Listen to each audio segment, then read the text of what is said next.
Fala galera, beleza? Aqui quem fala é o King Joey. E aqui quem fala é Furious. E hoje no Papo Reto temos um brabo aí. Temos um professor, Furious. Exatamente. E o nome dele é Alan Franzotti. Cê é louco, seja bem-vindo, Alan. Muito obrigado, Joeyzão. Muito obrigado, Furious, por esse convite aqui. Tô agora nesse podcast aqui, nessa entrevista, muito show de bola aqui. Prazer imenso estar junto com vocês, meus amigos. Muito obrigado pelo convite. O Alan que começou no Clash aí lá na raiz, né, Alan? Comecei lá em 2018 no Clash Royale, logo no comecinho, né, do competitivo. Isso falando do cenário competitivo. Obviamente, comecei a jogar em 2016, né, no ano de lançamento. Né, que teve o beta do Canadá, começou naquela época, mas profissionalmente entramos aí em 2018, né? E em 2018 você já chegou já conquistando o título? Nossa trajetória foi a seguinte, né? A gente tinha ganhado anteriormente, no comecinho, bem no comecinho de 2018, a gente tinha ganhado a MGL Worlds, que era como se fosse um mundial, né, por seleções, e a gente foi disputar lá na Espanha, né, em Tenerife, com a seleção brasileira, o campeonato mundial, que aí sim, né, que era a CRN, que era Clash Royale... CRN era Clash Royale Nations, né? Que era tipo por nações. A gente acabou se sagrando campeão lá. Depois de lá, a gente acabou indo para o México, onde eu fui disputar a Clash Royale League Latam na época. Antigamente a CRL era disputada por regiões, né? Latam, Europa, Ásia, Norte América. E a gente foi disputar em 2018 lá no México. Na época eu trabalhava na Vivo Cage. A gente acabou sagrando campeão em cima da Cream Sports, então foi um momento bem bacana pra mim.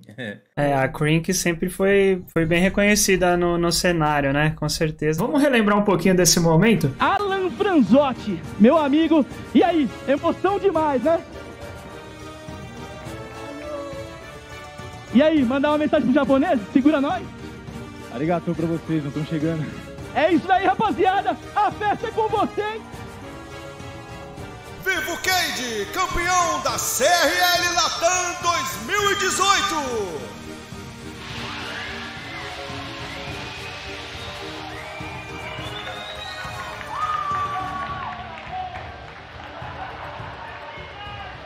E tudo isso em 2018. Tudo isso em 2018. E ainda em 2018 a gente chegou até aí pro, né, se classificar pro mundo, porque quem ganhava a Clash Royale da sua região, né, no caso a gente ganhou a Latam, a gente tinha se classificado para Worlds, que também foi lá no Japão, mas infelizmente meu visto foi negado, né, acabei não indo, mas participei da mesma forma, né, tipo, da minha casa, mas a gente acabou ficando em segundo colocado, foi muito bom pela equipe que a gente, né, muita gente não esperava que a gente chegasse nem como campeão da Clash Royale League Latam, e a gente conseguiu chegar a top 2 do mundo, então foi uma conquista muito boa pra mim, foi uma das maiores conquistas pessoais que eu tive, então fiquei bem feliz. Acho que a gente já pode até fazer um link, né, porque lá em 2018 você já vivenciou as duas experiências de disputar um campeonato à distância, né, e disputar um campeonato presencial.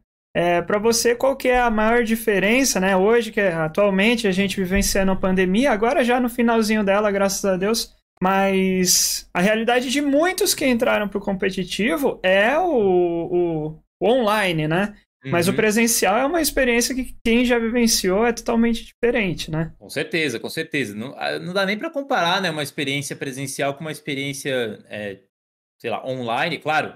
Tem a emoção do mesmo jeito, eu também, fiquei muito contente, né, com as conquistas que eu tive na era online e também senti fortes emoções, mas nada se compara ao presencial porque você está vivenciando aquilo ali no dia a dia, né, você sabe que você está batalhando ali para conquistar um tal objetivo e quando você alcança, né, tem todo o lance de, como é que eu posso dizer, todo o cenário, né, que você tá incluso ali com toda a galera, toda a atmosfera, então isso acaba fazendo com que a conquista seja muito maior para mim.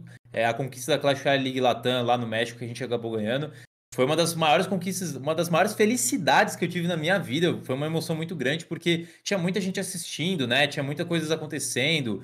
Tudo aí a gente teve que enfrentar diversas equipes, né? Porque como foi o formato escalada, então foi jogando e, muita pressão, né? Tem que estar com o psicológico em dia. Mas deu tudo certo e foi uma experiência muito bacana. Topzera, dá pra ver aí, né? Só de relembrar, né? O sorrisão na cara dele já diz aí como foi inesquecível mesmo de fato. Olha a mini-peca, o Brunão falou. A mini-peca vai bater! E ela bateu.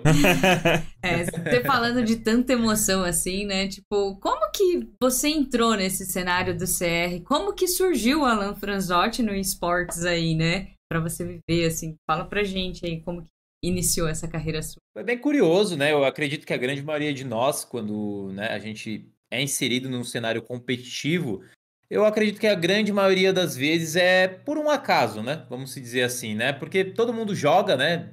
Isso é óbvio, todo mundo joga o joguinho ali, mas ninguém pensa que pode se profissionalizar. Hoje em dia é mais comum, mas acho que ainda naquela época não era tão popular assim a pessoa trabalhar com os esportes eletrônicos, né? Então na época eu jogava Clash, né? Desde o começo, como eu citei anteriormente, e aí eu comecei a jogar Brawl Stars também. Olha que história engraçada, né? E aí dentro do Brawl Stars eu conheci um amigo meu que se chama Ike, né? Ele também foi técnico junto comigo. E aí a gente começou a trocar ideia, pô, joga Brawl, pá, legal, e aí, ô, você joga Clash? Pô, joga o Clash, cuido de uns clãs, e na época ele cuidava de alguns clãs aqui no Brasil, Sandstorm, 9 e tudo mais. Pô, conheço a galera, bacana. Aí me levou lá, porque ele falou, ó, você parece ser um cara responsável, parece ser um cara que entende aí do jogo, vamos trocar uma ideia aí. A gente começou a trocar uma ideia, ficamos parceiro, começamos a cuidar dos clãs, até que a gente foi desenvolvendo, né, um conhecimento técnico dentro do jogo diferente, assim, né, eu já fui analista também, já fiz curso de análise e tudo mais, né, trabalhei também como supervisor, então já tinha mais ou menos uma ideia de como, né, gerenciar, né, trabalhar com pessoas e tudo mais. Então foi meio que um passo à frente para a gente começar essa carreira nossa de coach. Na época a gente apresentou um projeto para a Vivo Cage, mostrando, né, que ia ter a CRL League Latam e tudo mais, que ia ser uma oportunidade muito grande para várias equipes brasileiras. Eles acabaram abraçando o projeto, a gente entrou e, cara, deu tudo certo aí, foi muito bom. Você tá falando da sua chegada no cenário, né? E como que você vê o cenário atualmente? Eu enxergo que o cenário competitivo, ele é muito mais voltado, né? Porque foi a maneira que a Supercell determinou de ser um cenário individual, né? Onde os jogadores por si só jogam, né? As competições, como a própria CRL. E a parte que eu fazia, né, de comissão técnica já não faz tanto. Claro, existem analistas, existem técnicos que participam, né, de algumas equipes específicas que ainda decidiram se manter, como por exemplo a Tribe Game, né, entre outros aí. Mas esse cenário ficou um pouco mais escasso, né, para quem trabalha agora, principalmente na parte da staff. Porque antes, como era por equipes, você tem que ter uma pessoa, né, para cuidar ali da estratégia, algumas pessoas para fazer análise e tudo mais. Então hoje eu vejo que é algo muito mais individual. Eu particularmente não trabalho mais, né, a não ser para a seleção brasileira ainda, que ainda tem algumas competições vindo pela frente. Eu estou exclusivamente só como criador de conteúdo, né? Eu não estou nem mais me envolvendo tanto nessa parte aí de análise, né? Da parte técnica, da parte da staff. Então, eu acho que está bem escasso nesse exato momento, né? O player em si chega a ser mais vantajoso, na sua opinião, esse novo modelo individual? Ou os dois formatos é bacana para os players, né? Aí agora falando relacionado aos players, né? Claro. Eu vejo de duas formas, Joizão. Eu vejo que tem duas vertentes, né? A primeira financeiramente, é claro que compensa muito mais para o player, né? Isso, óbvio, partindo do princípio que ele seja um jogador bom e que consiga ganhar as recompensas, né, que a Supercell oferece, né, ali dentro das premiações. Porque se ele for um jogador mediano, ele também não vai ganhar nada, né? Não vai adiantar nada ele ser o formato individual e o cara não chegar junto ali, né? Coisa que por equipes, às vezes, mesmo que você não fosse o destaque da sua equipe, você poderia ainda ser coroado com uma premiação, coroado com título, né? E eu acho que o lance, agora falando, né? Isso, claro, falando financeiramente pro player. Mas, falando da parte estratégica, falando da parte do público, todo esse lance, eu acho que é menos vantajoso, né? Porque uma CRL por equipes, uma CRL onde você tem que desenvolver uma... Não tô dizendo que não tem estratégia, né? Me entendam bem, né? Não tô dizendo que não tem estratégia no formato individual. Mas obviamente que o formato em times você tem que ter muito mais estratégia, porque são muito mais pessoas envolvidas juntas, né? Então você tem que, sei lá, pensar para uma estratégia para o seu jogador, para quem que ele vai enfrentar, qual que é a dupla que você vai jogar ali, no caso, quando tinha 2v2, né? Que era a parte mais estratégica que eu achava, inclusive é a que eu mais gosto, né? Até hoje, era de fazer estratégias aí de 2v2, né? Montar as composições e tudo mais. Então, por esse lado aí, eu vejo que é mais interessante. Mas, obviamente, financeiramente, para o player ficou muito mais bacana. Aproveitando essa deixa aí, professor, a gente sabe... aposentada, né? A gente sabe que no futebol, vamos usar, né, ele como exemplo, né? Precisa de muita dedicação, né? Tem aquela concentração. Então, o técnico exige muito ali dos jogadores, né? Para isso, existe uma rotina e tudo mais. como que você trabalha os players, tendo em vista que é um online, né? Então, como que você faz para ter esse acompanhamento dos players? Eu vou até fazer um adendo, porque acho que no caso do Alan, ele pode dar os dois exemplos, né? Pode falar como que ele prepara quando tem presencial. Online e presencial, né? Boa, é verdade. Boa. Uma coisa que a Fúrio citou que é muito importante, isso independente de ser online, independente de ser presencial. Uma coisa que, se você quer ter uma jornada, né, trilhar uma jornada de sucesso, você tem que ter, a primeira coisa, é uma rotina, né? Eu acho que a rotina é o ponto básico onde você começa a organizar as coisas da forma correta. Porque de nada adianta você navegar com um barco sem direção. Então não faz sentido nenhum. Navegar por navegar, você não vai parar em lugar nenhum. Quando você já tem um direcionamento, quando você começa, por exemplo, quando a gente estava na era presencial. Então a gente tinha os horários de acordar, a gente tinha os horários para comer, a gente tinha os horários para treinar, a gente tinha os horários para olhar as estratégias, a gente tinha os horários para parar e todo mundo analisar as estratégias juntas. Porque eu sempre fui do tipo de cara que eu nunca fui cético ao ponto de falar, olha, a minha decisão como técnico é 100%, é absoluta, ninguém vai contrariar isso. Nunca fui desse tipo de pessoa, muito pelo contrário. Eu até preferiria trocar ideia com todo mundo junto e chegar a um consenso onde todo mundo entendia que aquilo ia ser a melhor coisa para a equipe, né? Porque quando se trata de um formato de times, você sempre tem que priorizar o que é melhor para a sua equipe, não individualmente para um ou para outro, né? Então a gente sempre priorizava isso daí. É muito bacana você também ter um clima legal. Eu acho que um dos pontos principais também de você ter sucesso na jornada aí quando você vai, pode ser em qualquer tipo de jogo, pode ser em qualquer coisa, nem precisa ser para jogo, pode ser em qualquer área da sua vida que você estiver trabalhando, você tem que estar em harmonia com as pessoas que estão ao seu lado. Não adianta você ter uma equipe que ela não condiz a ideia de um com o outro, né? Ou sei lá, um não se bate com o outro. Todo mundo tem que estar no mesmo barco, todo mundo tem que estar remando junto, todo mundo tem que estar com a mesma cabeça, todo mundo tem que estar com o mesmo objetivo, que é de chegar em determinado local, né? E nas vezes que a gente conseguiu sair bem, por exemplo, na primeira passagem que a gente... Na primeira não, né? Na Vivo Cage, né, que a gente teve ali em 2018, a gente se saiu muito bem, nos sagramos campeões, depois vice, porque a gente tinha esse lance de amizade, a gente era como se fosse uma família. E agora um exemplo recente também foi a Pen Game, que a gente chegou em 4º lugar da CRL West, 4º lugar mundial também, que foi uma campanha muito bonita. Eu fiquei muito emocionado porque já tinha ficado um pouco saturado aí, né? A Pen sempre tava chegando por baixo aí nas competições e tudo mais. Então a gente conseguiu reerguer, né, trazendo meninos novos, dando novas oportunidades, mostrando, né, que a gente ainda tinha capacidade de chegar muito longe. Montamos a dupla, né, do Wallace e do Lucas aí, que fez sucesso, uma das melhores, para mim, a melhor dupla de 2v2 que já existiu no Clash Royale. Insanidade total.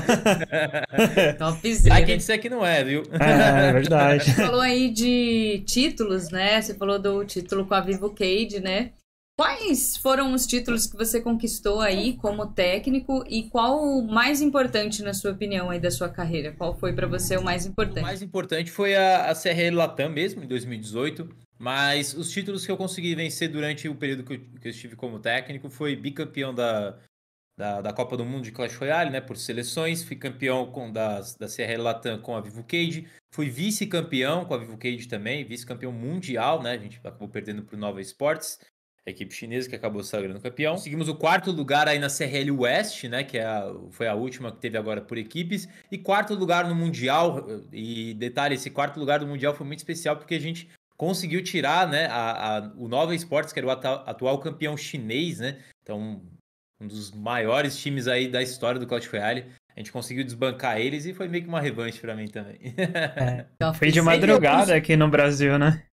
Entre outros títulos que, né, de LBCR, CBCR, Copas desse tipo assim também, a gente acabou, né, conquistando, chegando em segundo, chegando em primeiro, algumas também. Não vou me recordar de todas, confesso, mas a gente também, eu só citei as que foram oficiais pela Supercell, né, competições aí que deram troféu, premiação e tudo mais, enfim. E basicamente tirando a CRL, né, com certeza, né, o campeonato mais expressivo, mais almejado. E focando no Brasil, as competições que você analisa, que você que engaja o cenário aí. A CBCR veio, né, não só com Clash Royale, mas veio com outras modalidades também, de Brawl, de Clash of Clans também, né?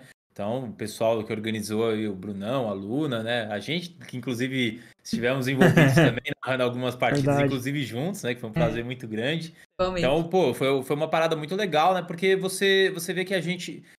atualmente eu enxergo até, só colocando um adendo rápido, atualmente eu enxergo até que o Clash Royale tem um potencial muito grande, né? Eu acredito que algumas coisas estão voltando, né? Você pode perceber que tem alguns YouTubers grandes aí, né, gringos, que estão, inclusive, gravando Clash Royale, trazendo um público legal. O pessoal da Espanha tá com um engajamento muito bom também. E eu sinto que essa curva, ela pode chegar novamente pro Brasil aí, quem sabe aí, com competições agora presenciais novamente, né? Passando aí essa pandemia toda. Quem sabe a gente não consegue aí, né, uma CBCR presencial, jogar, pô, seria muito bacana, né? Por que não, né? Você é louco. Nem que não estivéssemos envolvidos tecnicamente, mas quem sabe aí como narrador ou qualquer coisa, seria um prazer imenso. E seria muito bom também, né? 2022 promete, né, esses presenciais. Verdade. Ô, Alan, uma pergunta, né, que nem você falou que já foi pra Espanha. Eu vi recentemente que você viajou pela PEN para coordenar a área do Counter-Strike da PEN, né? Insano isso, né? Uma experiência nova para você ou não? Mais ou menos, né? Eu vou falar mais ou menos pelo seguinte fato, né? Só para resumir por qual motivo que eu estou ainda, né, trabalhando com Counter-Strike, né? Porque depois que a Pen Game saiu do Clash Royale, eu continuei trabalhando na Pen Game, né? Continuei como manager. Então eles me locomoveram para manager de Counter-Strike, a gente acabou indo. Então a experiência de viajar e cuidar da galera ali e tudo mais, isso já tinha vivenciado. Mas no Counter-Strike em específico, não. E Counter-Strike é um jogo que eu tenho um carinho muito grande, inclusive eu posso dizer que foi um dos primeiros jogos que eu joguei na minha vida, né? Eu sempre fui muito viciado em Lan House, né? Quando eu era moleque eu ia bastante. Você tem quantos anos? Eu tenho 29, vou fazer 30. Então. Fez parte da nossa infância, né? Os corujão, né? Infância, velho. Corujão, né? Gastar 10 reais ali e ficar a noite inteira jogando Counter-Strike. Não posso dizer o mesmo. Hoje já não é mais, né? O Counter-Strike 1.6. Hoje em dia é o CSGO. Mas mesmo assim é muito bom, é muito legal de assistir, né? Os meninos também são muito bons do Counter-Strike da PEN. Então foi uma experiência muito bacana. A gente foi pra Polônia disputar a DreamHack, né? Que é uma competição de Counter-Strike. Depois a gente foi pro México, passamos nos Estados Unidos lá, aproveitamos tomar uma vacina também, ainda bem. Já aproveitou a viagem. Já voltamos zero bala. E nessa que você já conheceu vários lugares do mundo, e através do eSports, o que é muito legal, dessas viagens, qual que foi o momento que você vivenciou, que nem você falou agora, né? Eu tomei a vacina lá nos Estados Unidos. Poxa, não necessariamente relacionado ao game, mas já aconteceu alguma coisa assim muito louca, assim, que você fala, nossa, eu nunca imaginei, por exemplo, que eu ia estar aqui, sei lá, numa festa ao lado de tal pessoa, sabe? Já aconteceu. Por exemplo, no próprio Clash Royale mesmo, muitos jogadores, né, a grande maioria, né, se conhece pela internet, pelo Twitter, e quando teve a competição presencial, a gente teve a oportunidade de todo mundo se juntar. E aí que é o bacana, né, porque você, além de conhecer o jogador, você conhece a pessoa também, né, que ele é. Então, Exato. Você vai conversando com várias pessoas, trocando experiência. Isso também me abriu um leque, assim, de amizade muito grande, né, por exemplo, antigamente as minhas amizades eram, sei lá, as pessoas aqui da minha rua, de onde eu moro, as pessoas aqui do Brasil, por exemplo. E hoje em dia, tem amigo na Argentina, tem amigo na Venezuela, no México, um monte de lugar. E essa troca de culturas é muito bacana, né? Porque por mais que você conheça as pessoas, o lugar que elas moram influencia diretamente em como que elas agem em determinadas situações, que pra gente é totalmente diferente. Por exemplo, a gente brasileiro, a gente já é mais solto, troca uma ideia, já dá risada, né? Algum pessoal é um pouco mais... Não que isso é bom ou ruim, isso é o jeito das pessoas, né? Onde cada cultura influencia diretamente em como a pessoa, né, age ou reage. Então isso é bem bacana também de você conhecer, aprender novas línguas, né? Novas culturas. Eu também tive a oportunidade de melhorar meu espanhol, meu inglês durante esse tempo que eu viajei. Então foi uma experiência muito bacana. E cada lugar que eu viajei me trouxe uma experiência diferente e que eu nem posso dizer qual foi melhor ou pior, porque foram experiências diferentes, então foi muito bacana. Vamos lá. Aos 14 anos, 13, 14 anos foi o meu primeiro emprego. Acho que com 13 anos eu comecei entregando panfleto, né? Pra ganhar uma moedinha, ganhar um troco. Claro, minha mãe me dava uma moedinha na época pra me gastar ali na Lan House, mas eu queria mais, então eu falei, tem que trabalhar pra conseguir um dinheirinho, né? Aí, com 14 anos eu trabalhei numa pizzaria, mas não foi registrado esse emprego. 14 anos eu trabalhei numa pizzaria. Já trabalhei, cuidando de gado, já trabalhei na roça, mano, tudo que você imaginar. Caraca, que da hora. Já trabalhei em negócio de botijão de gás, já trabalhei em construção civil. Construção civil foi o meu primeiro emprego registrado, né? Eu trabalhei como ajudante de obra, né? Não é nem ajudante de pedreiro, né? Chama ajudante de obra, né? Ajudante geral, na verdade, né? Sim. Comecei como ajudante geral e foi uma das coisas que me fez despertar interesse em começar uma faculdade. Mais pra frente eu comecei a fazer faculdade de engenharia civil e não terminei a faculdade de engenharia civil, faltou um semestre por causa do Clash. Nossa! Meu Por causa do Clash. Mas porque seu tempo tava ficando sem tempo pra concluir? Não, porque na época eu tinha escolha, né? Ou eu termino a faculdade ou eu viajo pro México e pra Espanha pra disputar o campeonato. Eu vou viajar, velho. Nunca arrisquei nada aqui, né? Foi um pouco arriscado na época, mas é aquilo, né? Grandes conquistas vêm de grandes riscos também, né? Bom, então assim, falando desse risco, né? A gente tem um cenário, tem um público jovem aí que estuda, né? E tudo mais, a gente se preocupa com eles, né? Galera, não vai deixar a faculdade. Não façam isso. Muito Não arriscado. façam isso. É arriscado. Mas qual o caminho das pedras, né? Finalizando ali o Flash, né? Da sua história, né? Que é super interessante, cada vez crescendo mais. Qual o caminho das pedras que você dá para esses jovens, né? Essa galera que tá aí, que quer ingressar no mundo dos games aí, ser um pro player? Eu acho que primeira coisa, né, eu acho que muita gente dá bastante dica de como você se tornar profissional. Faz isso, faz aquilo que você vai se tornar profissional, joga dessa forma, joga de outra. Mas eu vejo de outra forma. Eu acho que para você entrar num cenário profissional, a primeira coisa é você realmente conhecer o cenário profissional. Você tem que entender como que ele funciona. Pô, Alan, mas como que eu vou saber disso? Cara, é simples. Um simples Twitter já é um meio caminho andado. Por quê? Porque através do Twitter, a primeira coisa que você vai ter em mente, quem são os profissionais, né?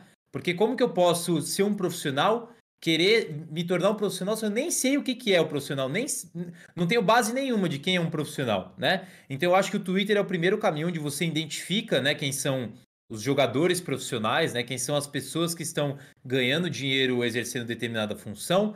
E depois disso você tem que começar a trilhar o seu caminho, né? Você tem que começar a mostrar o porquê você deve ser profissional, né? Porque só o desejo não é o bastante, né? Então você tem que treinar, se dedicar, entender. Eu acredito que só jogar não adianta também. Você tem que aprender observando também. Assim como a gente aprende na escola, aprende na faculdade, aprende qualquer coisa. A gente aprende fazendo, errando, olhando e tentando de novo, né? Então, a teoria e a prática tem que estar ali juntas também, né? É jogador de Clash Royale, se você é jogador de Brawl, se você é jogador do que for.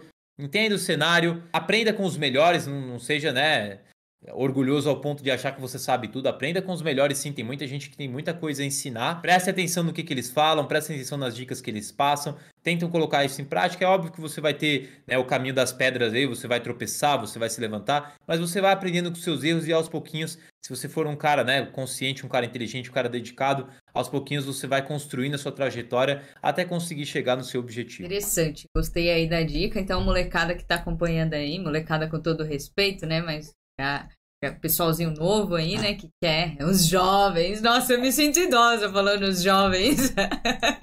Fala aí, nesse clima bom aqui de resenha, fala pra nós aí uma lembrança da sua infância engraçada aí, da sua juventude. Nossa, uma lembrança da minha infância. Nossa, eu aprontei tanto, velho, quando eu era moleque.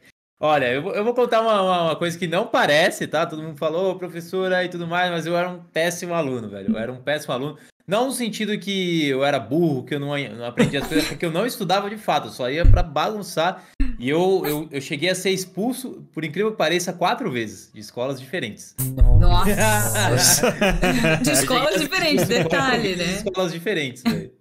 Nossa. Aprontei bastante quando era moleque, velho. Não ia mesmo. Ia só pro Corujão do Counter-Strike e não queria saber de aula.